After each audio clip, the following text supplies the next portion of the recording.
बहुत समय पहले घने जंगलों और ऊंचे पहाड़ों से घिरे एक प्राचीन राज्य में देवकुंड नाम की एक रहस्यमय झील थी। उस झील के बारे में लोगों का विश्वास था कि उसके तल में सोने, चांदी और हीरे जवाहरात से भरा खजाना छुपा है।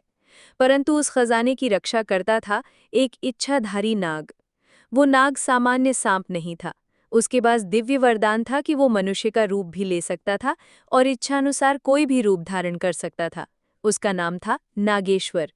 नागेश्वर का रहस्य। कहा जाता था कि नागेश्वर कभी एक ऋषि का शिष्य था। वो विद्या में बहुत तेज था, पर उसे धन और वैभव की लालसा हो गई। एक बार उसने गुरु की आज्ञा भंग कर दी और दंड स्वरूप उसे नाग रूप में जन्म लेना पड़ा।